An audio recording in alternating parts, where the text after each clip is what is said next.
Bonjour tout le monde, j'espère que vous allez bien. Bienvenue à nouveau sur New Forest Astrologie. J'espère que l'été commence bien pour vous et que vous n'avez pas trop chaud. Aujourd'hui, on se retrouve pour parler de la pleine lune qui aura lieu le 1er août et qui va se former à 9 degrés dans le signe du Verseau. Alors le soleil sera en Lion à 9 degrés dans le signe opposé, évidemment, puisque c'est une pleine lune. Alors pour rappel, la lune, c'est le principe féminin, réceptif. Il symbolise le contenu inconscient de notre psyché, notre imaginaire, notre émotionnel. Et lors d'une pleine lune, la lune se retrouve donc éclairée par le soleil, principe opposé, qui du coup vient rendre la matière inconsciente plus visible, en mettant à jour des zones d'ombre, révéler des émotions plus ou moins refoulées. Et donc c'est toujours un moment qui remue un peu émotionnellement, mais qui peut aussi être très constructif si on veut bien travailler avec les énergies cosmiques. Alors une pleine lune, c'est aussi un moment dans le calendrier astrologique qui marque la fin d'un cycle entamé, enfin la fin d'un cycle, la moitié d'un cycle entamé au moment de la nouvelle lune, l'apogée d'un cycle en fait. En l'occurrence ici, il va s'agir de la nouvelle lune qui avait eu lieu le 21 janvier en Verseau. Et si vous vous souvenez ou si vous réécoutez l'audio, c'était en fait c'était le moment où on avait les bonnes énergies à ce moment-là, après un début d'année un peu ralenti, de prendre des nouvelles résolutions. Et puis c'était aussi des résolutions qui pouvaient être assez originales, qui pouvaient sortir des sentiers battus. Et là on se retrouve 6 mois plus tard avec une pleine lune, donc le 1er août, qui nous propose de faire le point par rapport à ce que nous avons enclenché en début d'année en Verseau, qui va nous permettre de faire un bilan et de nous réaligner en fait, grâce à la rétrogradation de Vénus, donc qui est aussi en phase de la Lune en opposition de signe. Et je pense que pour certains d'entre vous, ça va peut-être résonner un peu plus fort, disons que pour certains d'entre vous, je pense qu'il y a des résolutions ou des choses mises en route en janvier qui ont pris un tour inattendu ou qui ont déclenché un enchaînement de situations qui fait que vous vous retrouvez désaligné ou pas dans un scénario un peu différent, disons. Et donc si ça vous concerne particulièrement, cette pleine lune du 1er août, elle va vous aider à recadrer pour reprendre en main quelque chose qui peut peut-être vous échapper, ou en tout cas quelque chose qui a besoin d'être recadré pour que vous puissiez continuer sur ce cycle, donc qui se terminera. On aura fait un tour complet à la prochaine nouvelle lune en Verseau en début d'année 2024. En tout cas, tout ça, ça peut aussi créer un sentiment d'insécurité. C'est ce qu'on voit sur cette carte. On a aussi Jupiter en Taureau qui fait carré à la pleine lune. Mais bon, on va parler des aspects. En tout cas, c'est sûr, il y a du travail pour tout le monde sur cette pleine lune. Et on se trouve aussi, c'est une pleine lune qui se trouve donc sur l'axe Lion-Verseau, qui nous parle de l'ego personnel et de l'ego collectif.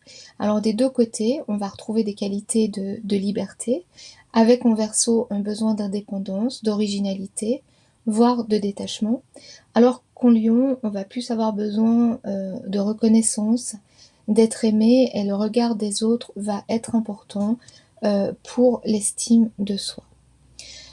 En Verseau, qui est un signe d'air régi par Uranus, on va être concerné par des idées novatrices en rapport avec le collectif, le progrès social.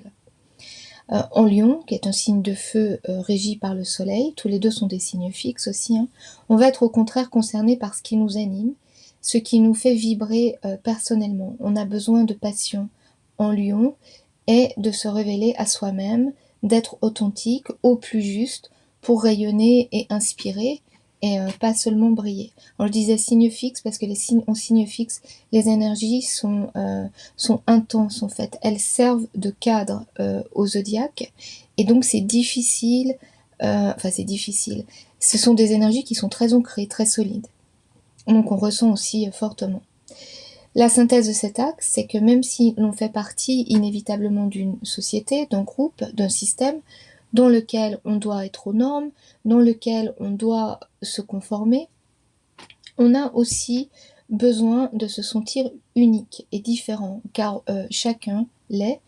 Et cette pleine lune, en fait, elle va donc, on va ressentir ce besoin de nous démarquer et d'affirmer et d'assumer notre originalité.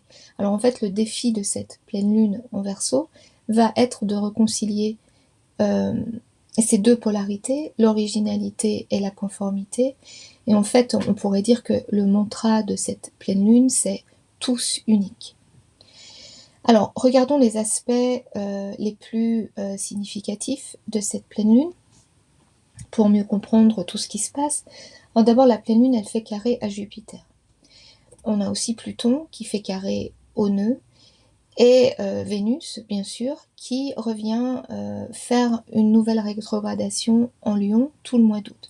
Tous ces aspects, en fait, vont nous forcer à faire un retour sur nous-mêmes pour nous débarrasser, nous dépouiller de ce qui nous encombre, de ce qui nous pollue, des faux besoins que l'on se crée, et de nous poser la question de la viabilité dans la façon dont nous utilisons nos ressources.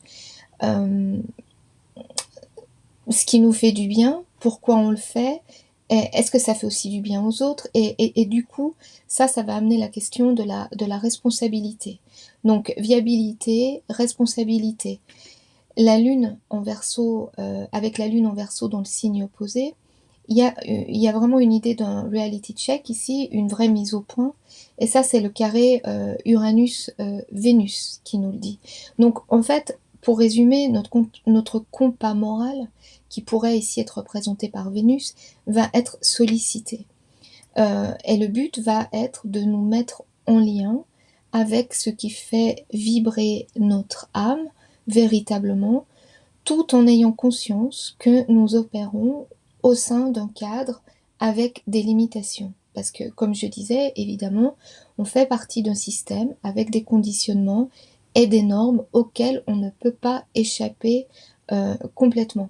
Mais à chaque rétrogradation de Vénus, on va pouvoir se défaire d'une couche supplémentaire et se rapprocher un peu plus de sa vérité.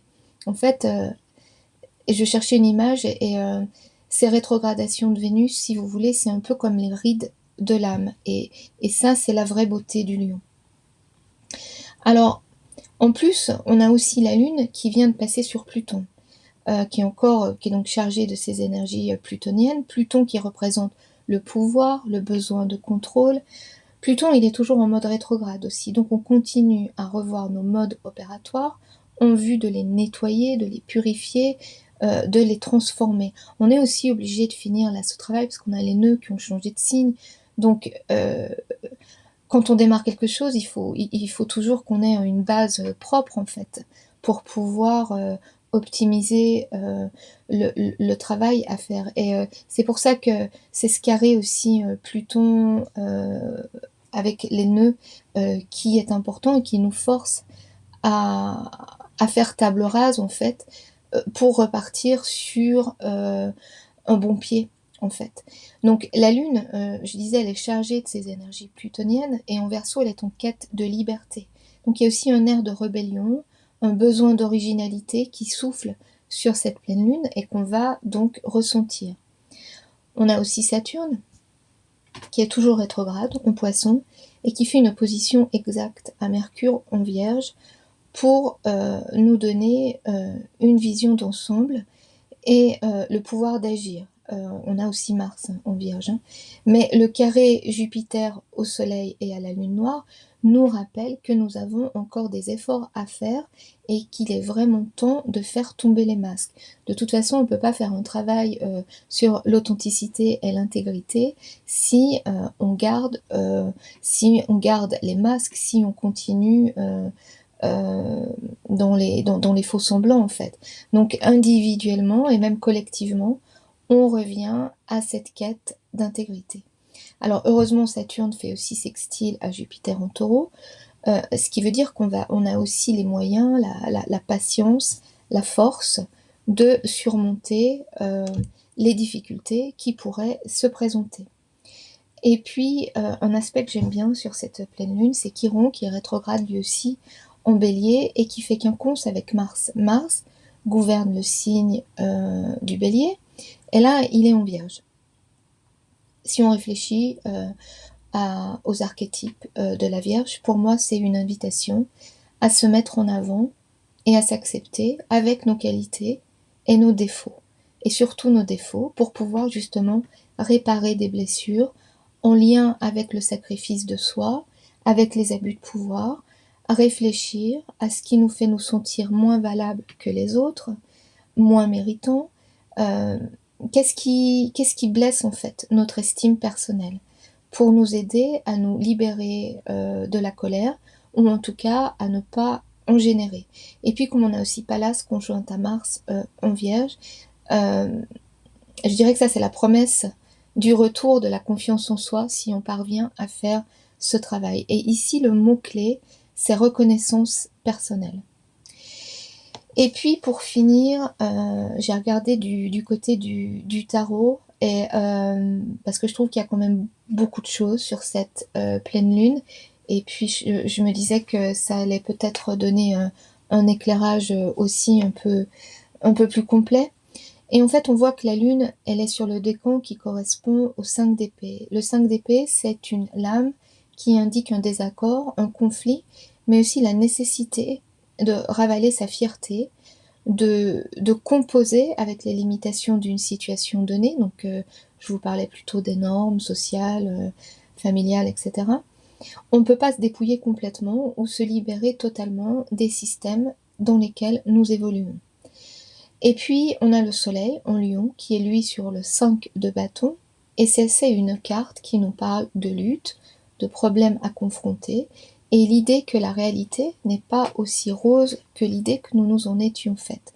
Donc du coup, c'est une pleine lune qui nous demande à la fois d'être assez humble pour régler les conflits, tout en restant créatif, mais surtout en respectant son intégrité, en reconnaissant notre propre valeur. Il n'est pas question de se rabaisser en fait, mais il faut aussi assumer pleinement nos différences.